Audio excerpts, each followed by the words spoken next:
welcome. On behalf of the Clemson Institute for the Study of Capitalism, and thanks to the support provided by Jack Miller Institute, it is my pleasure to welcome you to the second installment of our Lyceum Speaker Series. I'm Emmeline McGahey, a Lyceum scholar here at Clemson University, majoring in economics, and I am pleased to introduce tonight's speaker, Dr. Mark Blitz. Dr. Blitz is Fletcher Jones Professor of Political Philosophy in the Government Department of Claremont McKenna College and a Fellow of the Claremont Institute. He previously served as Director of the Henry Salvatori Center at Claremont McKenna College. Dr. Blitz is author of Plato's Political Philosophy, Conserving Liberty, Heidegger's Being and Time, and The Possibility of Political Philosophy, Duty Bound, and the co-editor, along with William Kristol, of Educating the Prince, Essays in Honor of Harvey Mansfield. During the Reagan administration, he served as Associate Director of the United States Information Agency and as Senior Professional Staff Member of the Senate Committee for Foreign Relations. Dr. Blitz also served as Vice President and Director of the Political and Social Sciences at Hudson Institute. He holds an AV in Government and PhD in Political Science from Harvard University. Tonight, he will speak to us about the purpose and scope of persuasion and what this reveals about the place of reason in political life. Please join me in welcoming Dr. Mark Blitz.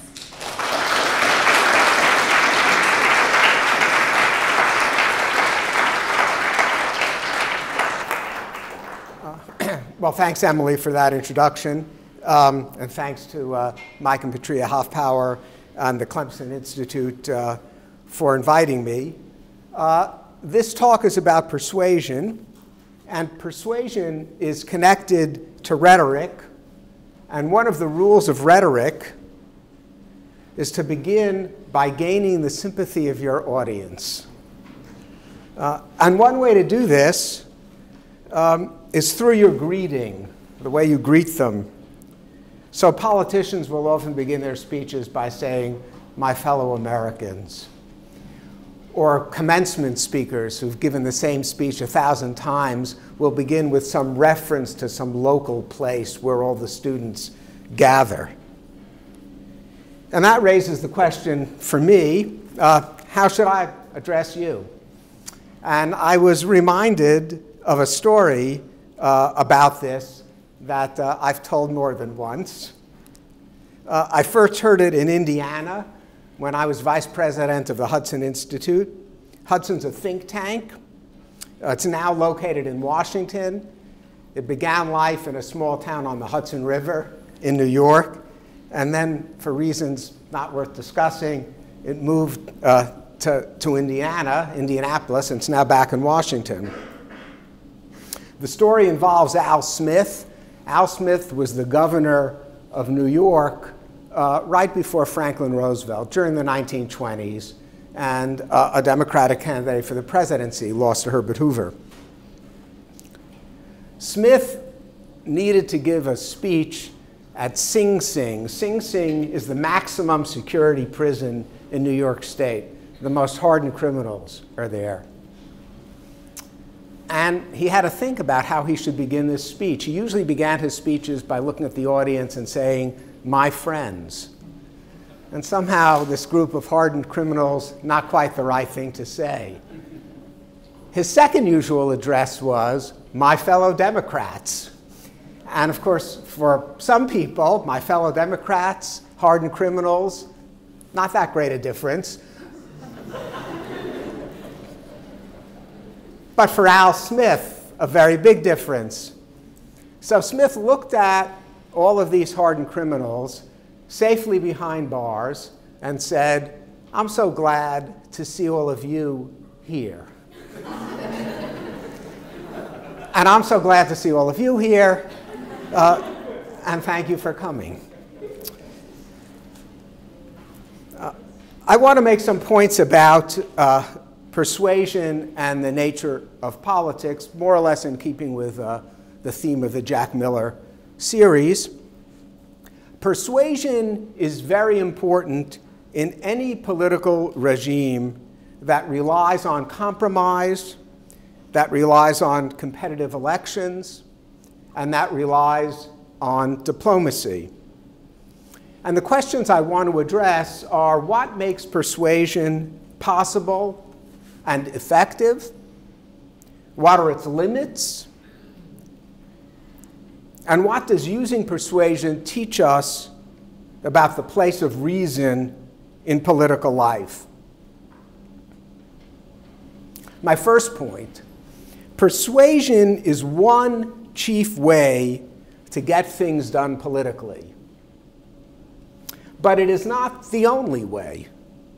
Force is the obvious counterpart, not only as sheer threat, but as punishment. If you imagine a situation where only force prevailed, you can see the undesirability of that. But also imagine a situation where there is no threat of legitimate punishment. Making punishment and force legitimate is central to decent government generally. The great theoretical example of this, perhaps, is John Locke's Second Treatise of Government.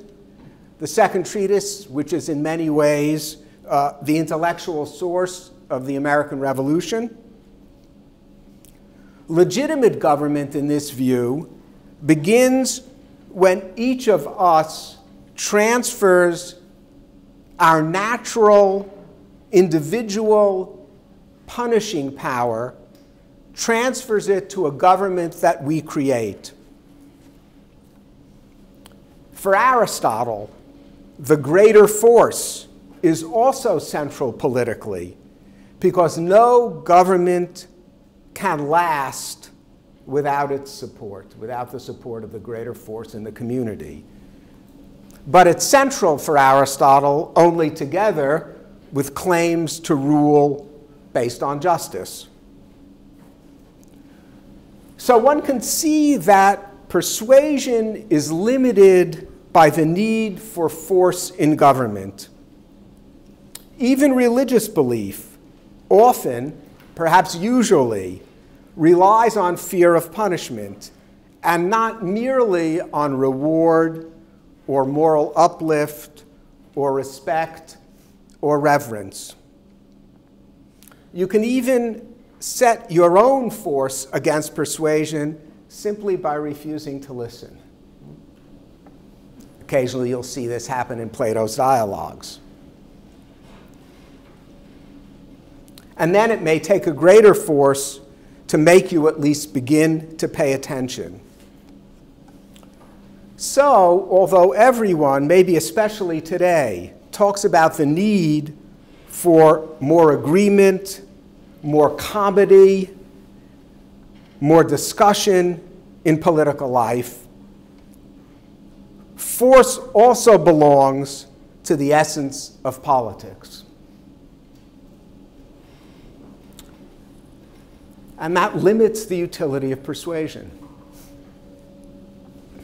A second limit to the usefulness of persuasion is that persuasion is not altogether good, because it also can mean fraud or lying. So for Machiavelli, for example, force and fraud are the two chief political mechanisms. The virtue, the excellence of founders of religion, religious and political orders, in Machiavelli's view, their virtue or excellence involves fraud and using it as well as using force successfully. For Plato, persuasion and rhetoric are not true arts and sciences, precisely because they always have something of fraud about them. You can see this in his great dialogue on rhetoric, the Gorgias.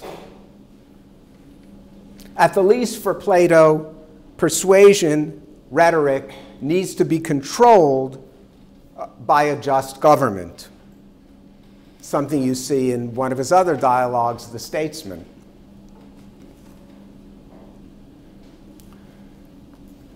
So one needs to see that however important persuasion is in politics and political life, its counterpart is force and punishment.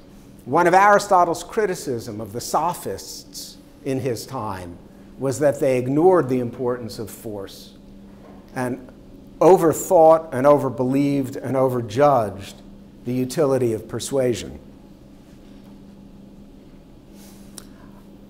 My next point is that the place of force and of persuasion can be most obvious when you are trying to begin or found a government, when you're trying to begin or found a government before established political authorities exist. Often then, both force and persuasion, what they are more visible than in an ongoing political community. At the beginning, who gets listened to is often connected to relating yourself to the basic divine authority and not only to abstract principle. And divine authority is often awe-inspiring, as we say. It persuasively ends discussion before it begins. So persuasion does not always mean rational discussion or rational back and forth. Now, perhaps paradoxically, persuasion can in fact often be more powerful than force and in fact can control force. And it can be more dangerous than force. By controlling our understanding of justice and by controlling our understanding of happiness, and therefore by directing force. Machiavelli, for instance, ultimately believed persuasion, in this broad sense, or fraud, to be more politically central than force.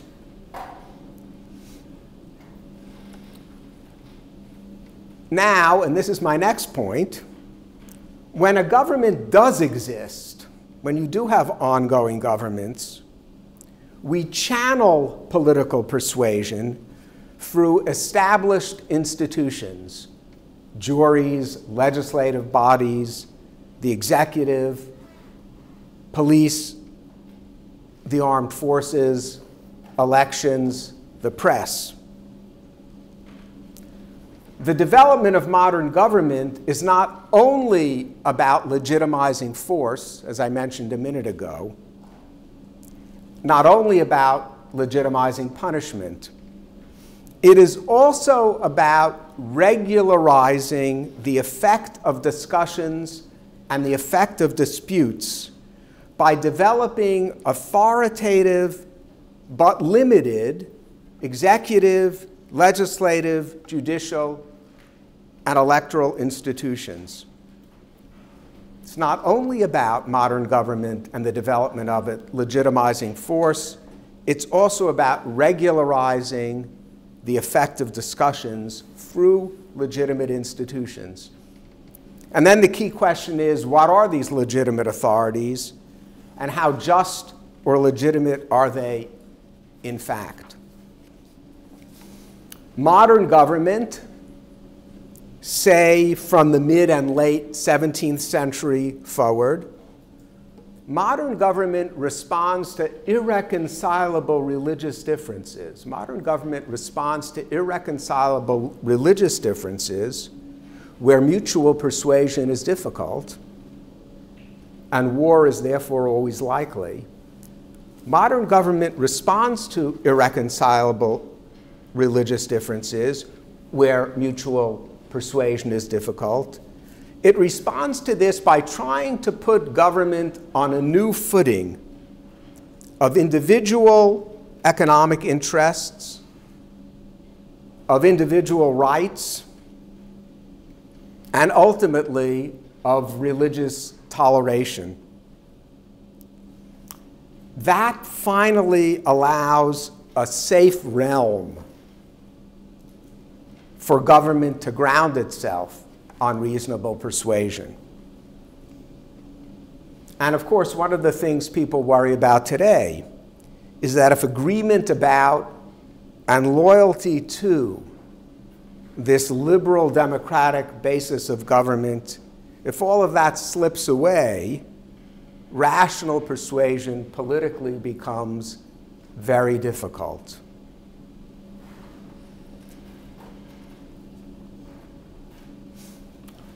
This brings me to my next general point about persuasion. This point is that there are different kinds, different mechanisms, and different elements of persuasion, different kinds, mechanisms, and elements of persuasion in different contexts. Persuasion is dependent on context. Context, in turn, is related to what counts as common sense. And context and common sense, in turn, ultimately depend on ways of life or political regimes. And I'll use those terms equivalently. Context, persuasion depends on context. Context and common sense are linked, and they both ultimately depend on ways of life or political regime. In fact, this dependence on ways of life or regime is true of all practices and institutions, not only of persuasion. And then also, what types of persuasion are acceptable in a place can tell us something about the way of life. The dominance of the regime or way of life in controlling various institutions, that dominance is another aspect of the relationship between persuasion and the nature of politics. And let me develop that a bit. Consider a policeman who suspects that a crime has been committed or might be committed and tries to persuade onlookers to disperse, or tries to persuade a possible or actual perpetrator to lay down his weapons. Think about that situation. To be successful here, the policeman needs to grasp what is happening, needs to grasp what is likely to happen next, what is happening, what's likely to happen next, and needs to grasp what seems out of order. This common sense view of the situation,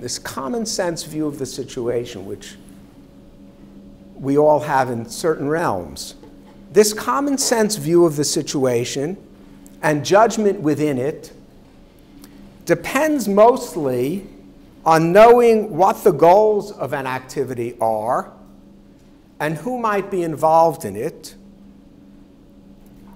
If you don't know that, things are very opaque. Imagine if you had no sense of what automobiles are for, what buying and selling them means, and what an automobile dealership is. Then the whole showroom and dealership process would be mysterious or meaningless. Mysterious or meaningless. Difficult enough as it is, mysterious and meaningless otherwise. As I just said, therefore, persuasion depends on understanding the context. Persuasion, bargaining, all that goes on in the situations I indicated, depends on understanding the context, the likely next steps, what the goals are, and who can be involved in the activity. And this can often be unclear. Say, to give another example, you're looking for a job in a presidential administration. Some of you sometime might be in that situation. You can know a lot about government and still not know which wires to pull, which are attached to what, and so on. You can be personally persuasive and even academically knowledgeable, but not be able to persuade practically. That's why experience within a context or activity is often so vital to persuasion. Now, as I said, these contexts of activity, I've given these three examples, ultimately vary by the way of life within which they exist. Ultimately vary by way of life or political regime. Are we in an aristocracy? Are we in a liberal democracy? Are we in a tyranny? Are we in a religious community? Ways of life give an implicit sense of who is permitted to do what. They give an implicit sense of who is permitted to do what and what their goals are.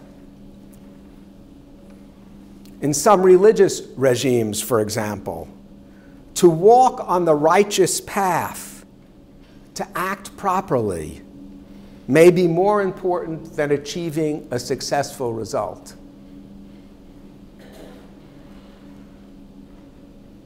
In a liberal democracy, you have expectations about equal access to opportunities, expectations about people's technical training, an understanding of the fact that what people desire is treated politically largely as equal, as equally available in a market.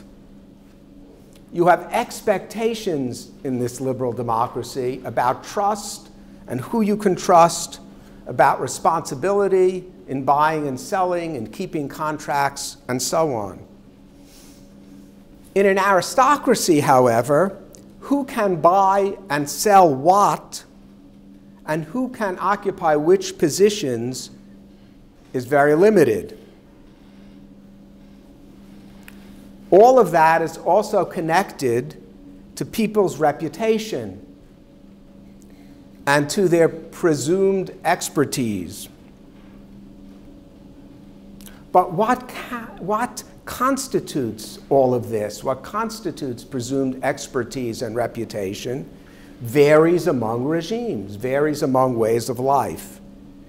And even how you appeal to reputation and expertise varies among ways of life. Do you, for instance, appeal to knowledge as science, or rather, do you appeal to it as tradition, and who knows traditions best? Do you appeal to character as it's connected to birth, good birth, or rather to experience and evidence of virtue? Do you, as I just said, appeal to success as a goal, or rather to properly reverent behavior? So the point is that how one tries to persuade in these various contexts varies very much in different ways of life. How you try to persuade in these contexts is very different in different ways of life.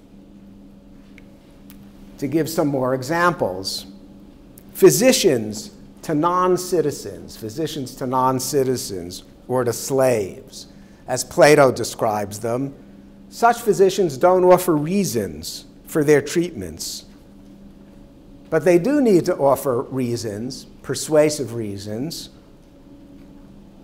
to the free and to the aristocratic. The land holdings of a traditional noble class or aristocratic class are not matters of equal buying and selling in a market. So discussion of land and discussion of its transfer differs from what you'd see in a market. In our liberal democratic regime, you might appeal to religious toleration. In most regimes, you could not. In one regime, you might appeal to equal relief of suffering. In another, you might not. People are not thought of as equal, and therefore have not thought of as if their suffering would be equal. In the heyday of the Soviet Union, you might remind others and argue in terms of what Marxism, Leninism demanded. Who is the more loyal Marxist? You might even do this cynically, but that's how you would try to get your way. So not only the mechanisms, but also the very possibilities of persuasion, the terms of persuasion, what kind of persuasion is allowed, all of that varies. Juries are appealed to differently in democracies from the way they are in aristocracies. Juries are appealed to differently in democracies and in aristocracies from where religious tests are involved. Equal pity and equal rights are not relevant in most regimes. What works and what is allowed varies. Even something as simple as trusting your own eyes and ears when you're giving an account of something, even something as simple as trusting your own eyes and ears and appealing to this kind of evidence, even that varies among ways of life because of the importance in some places of dreams and divine signs.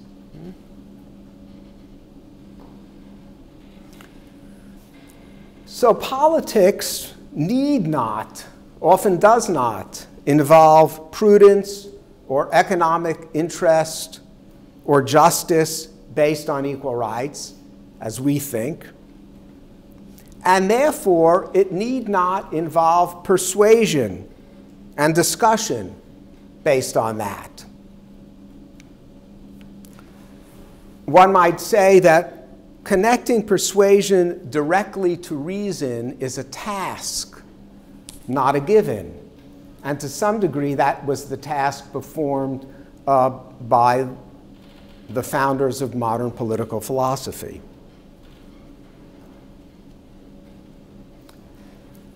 Let me now say something more about persuasion in liberal democracy, our regime.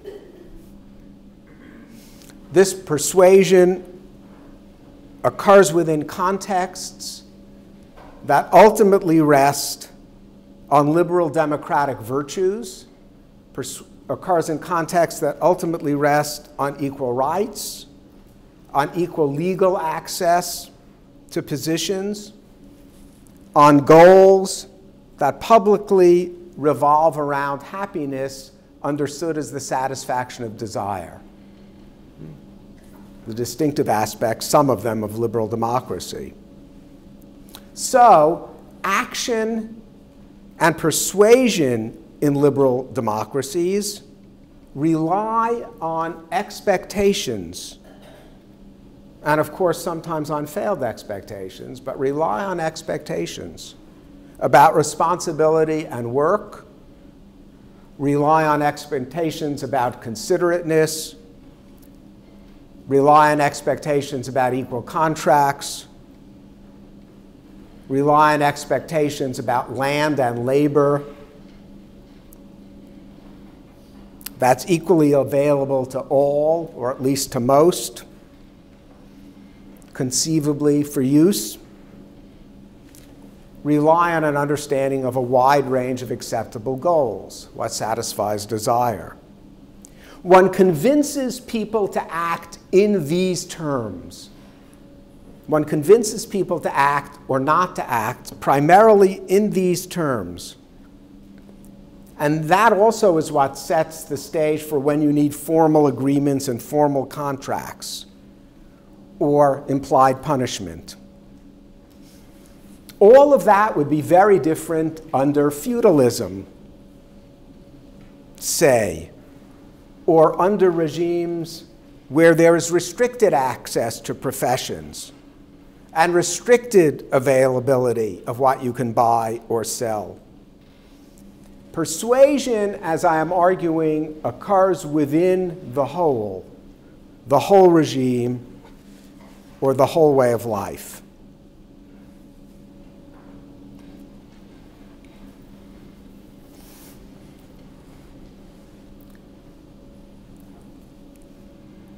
Let me now say something about compromise, because people often think of persuading as compromising. And as I said, persuasion is especially important in any political regime, such as ours, that relies on compromise, that relies on diplomacy, that relies on competitive elections. But persuasion is not the same as compromise. Persuasion is not the same as compromise. Persuading is not the same as, not identical to compromising. Compromise and compromising and persuading in terms of, and with the goal of compromise, all of that is based on appealing to people in terms of how they currently view their interests. Compromise normally is an appeal that you make to people in terms of how they currently view their interests, economic interests or political interests. But gifted politicians, gifted persuasive politicians, often have in mind something people do not yet see. Often have in mind something people do not yet see as likely, or do not yet see in certain terms. So, for example, Ronald Reagan was able to project backwards from the view of both reinvigorated entrepreneurship and challenging the Soviet Union in the Cold War, was able to project backwards from a view of reinvigorated entrepreneurship and challenging the Soviet Union in the Cold War, was able to project back from that when neither of those seemed easy and both together seemed hardly possible.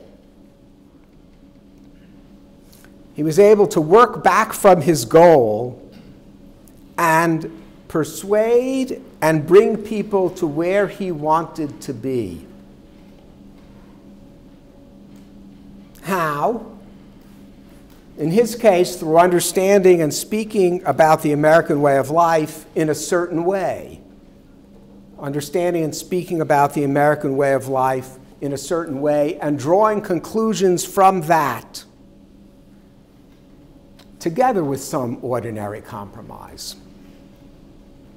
Similarly, this is how Margaret Thatcher, the great, at least from my point of view,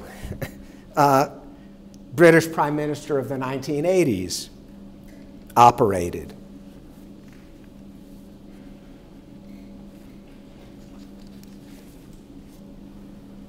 Their goals could be discussed in current terms, yet there is also something radical about them because they highlighted the continuing attraction of individual freedom and economic liberty.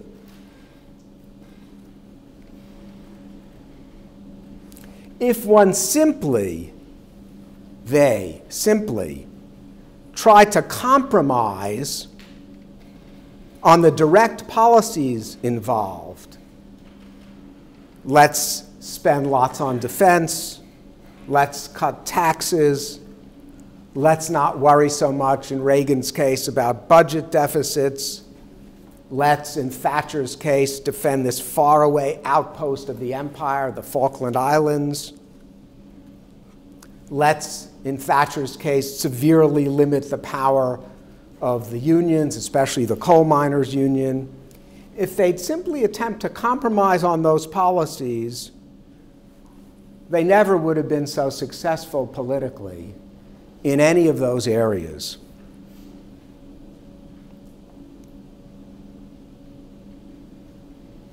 They were more successful by relating what they sought to a newer, radical, and yet somehow familiar standpoint: the defense and furthering of economic and political liberty.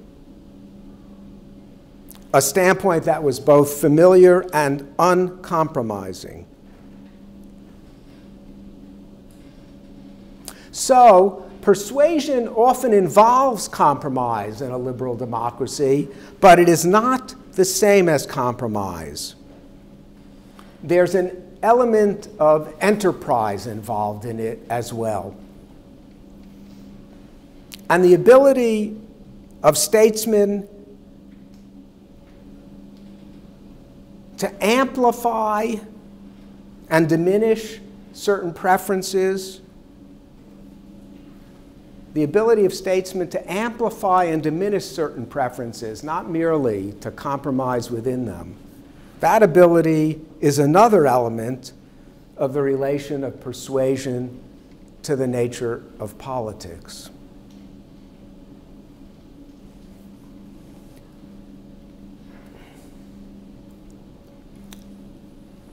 Let me now say something about persuasion of other countries. The fancy term for that is diplomacy. Diplomacy. Persuading other countries to act or not to act is done through pointing out common interests,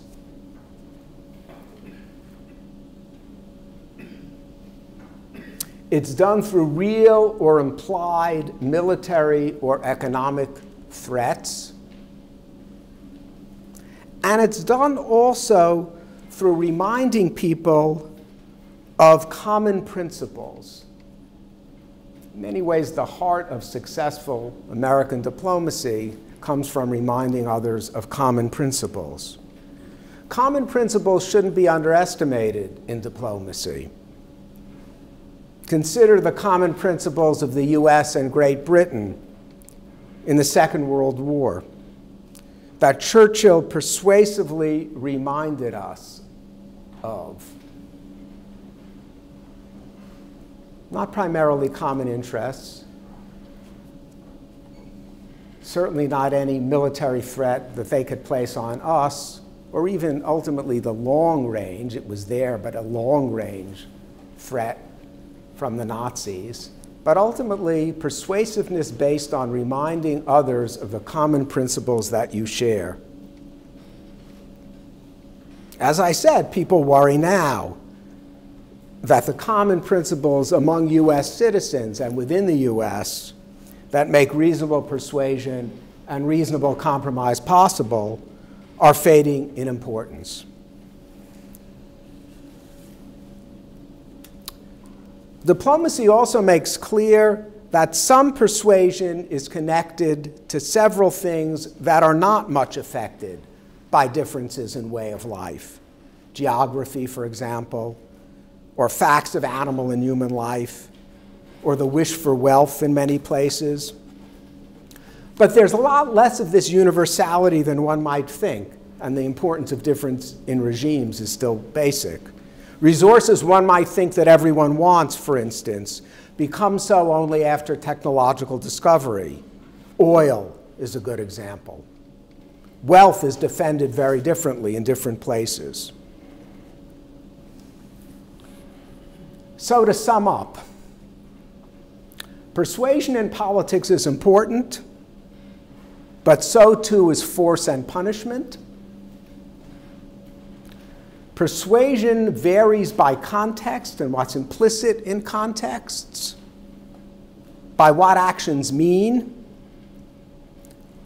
but contexts belong to and fit together within different ways of life, which ultimately govern them.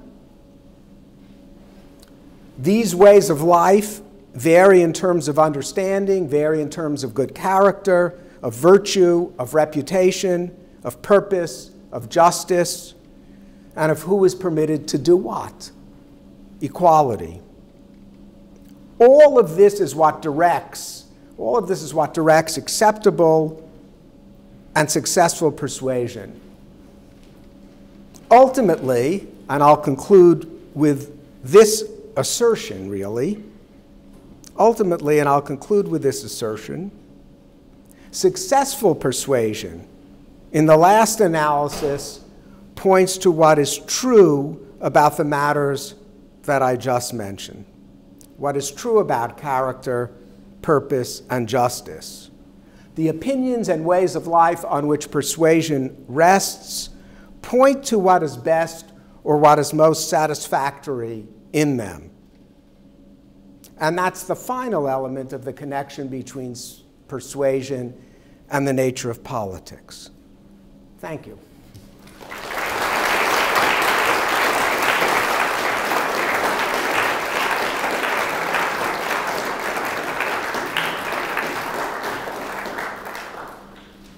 So now, whatever questions, yes, sir. Hi, I'm Will Galloway. I'm a sophomore Lyceum scholar. And I wanted to ask about Machiavelli. And in chapter 6 of The Prince, he says that in his discussion of the honor of profit, he says it's very easy to bring people to partake of persuasion, but much harder to hold them there. And so in that sense, it seems like persuasion is essential to the founding of a regime, and that force is very necessary for maintaining one, but that the natural problem of force is resentment from the people, and so the persuasion in maintaining a regime is necessary to prevent the resentment of the people.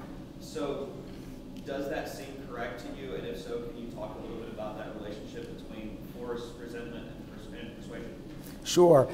One of the things you do to deal with the resentment about force is to pretend that you're not responsible for it. Therefore, you have someone else do your dirty work. Right? Machiavelli makes that clear. There's the story of Ramiro de Orco, which you no doubt know from The Prince as well. Difficult times, you have someone take care of them in a brutal way. You then deal with that brutal figure even more brutally. You succeed in what you want, but you make the people even happier because you've eliminated this brutal person. So sometimes the utility of your own politics depends on not seeming to be responsible for the worst punishments which need to be meted out. Ultimately, persuasion, however, is more important than force because it governs force. It's what gathers and keeps together a people. It's what gathers and keeps together the armed forces. It's what gathers and keeps together the members of the institution. Force alone not only is not enough, but it's ultimately governed by persuasion. And therefore, Machiavelli's greatest interest is in the founding or the beginning of new modes and orders, new religious and political modes and orders. And those are not fundamentally done on the basis of force, because at the beginning, you have no force. At the beginning, all you have is your persuasiveness. That's really, therefore, the heart.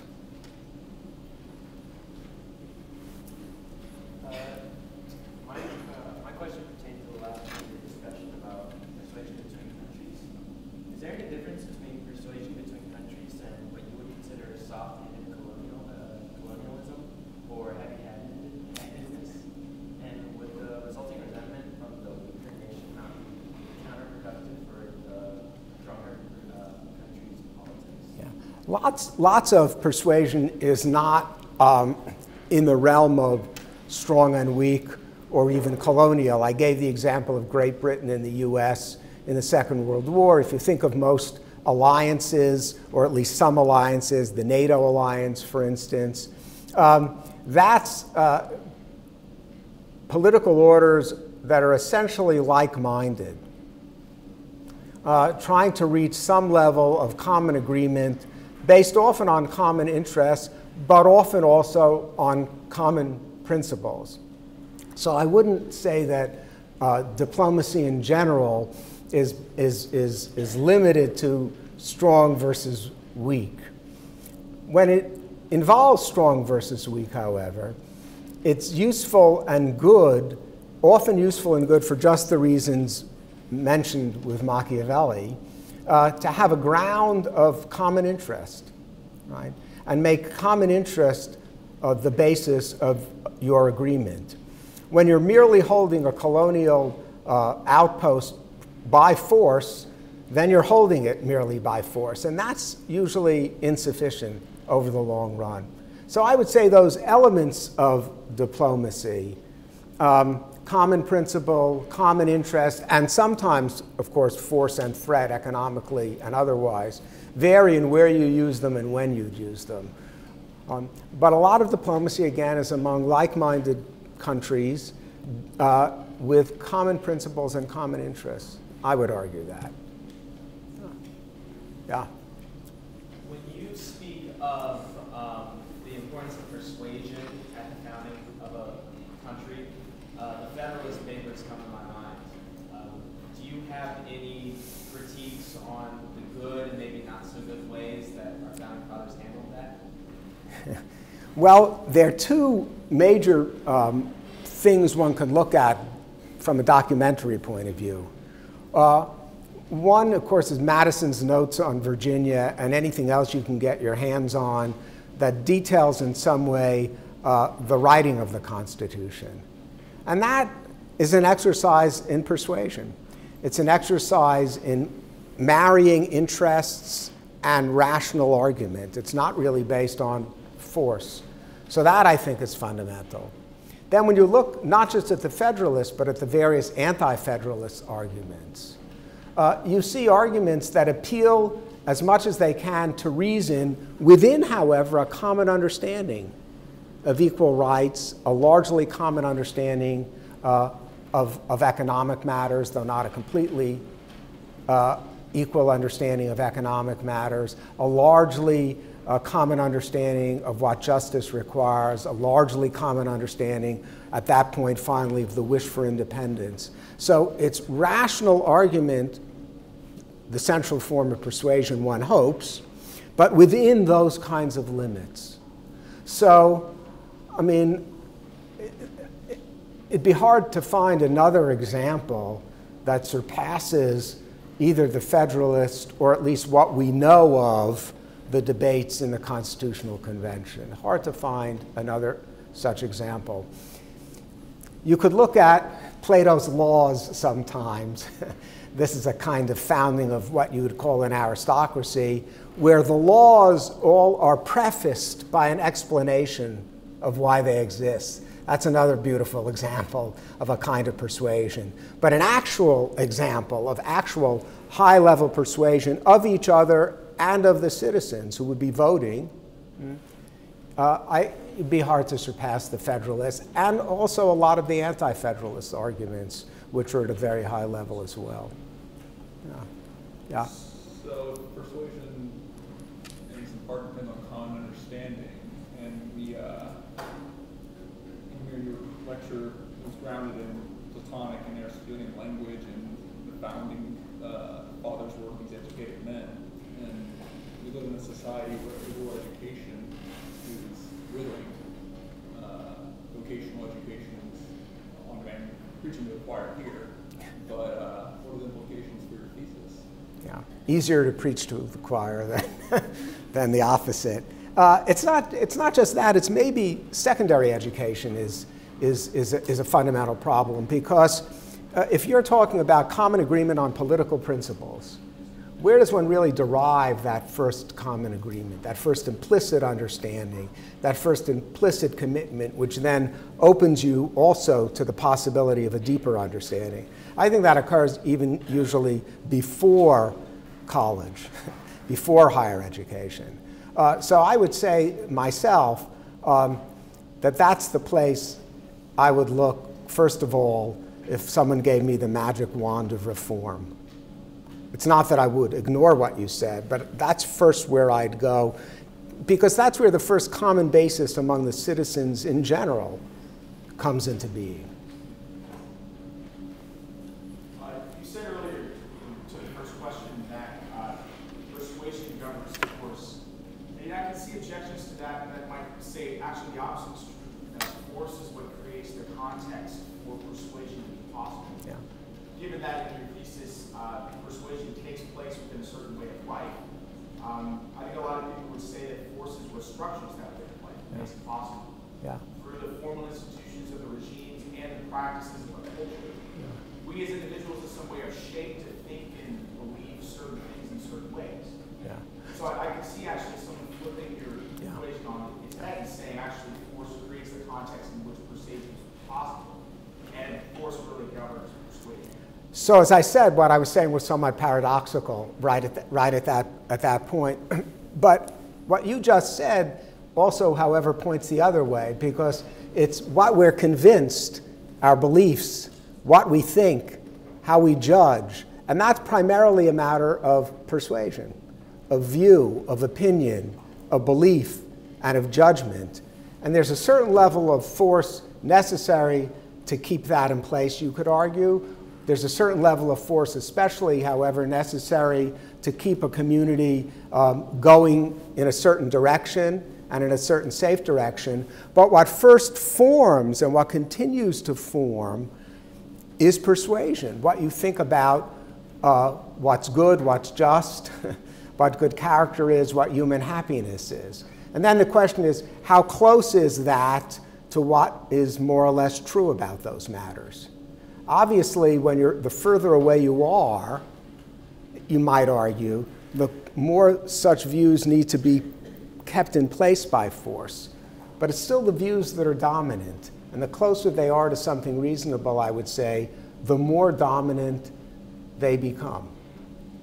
But it's certainly something up for discussion. If common principles are so vital to successful diplomacy, is there any hope for peaceful persuasion between two nations without any common principles or force? Common interests, right? Common economic interests. That's usually the real basis. Sometimes, of course, force and punishment, which is not so much persuasion as getting your way diplomatically. But there are various common interests which don't depend on this kind of identity. If the distinctions are too great, though, then it's hard even to see what a common interest would be. But within that, common interest is the usual way, I think, in which something like that happens between countries.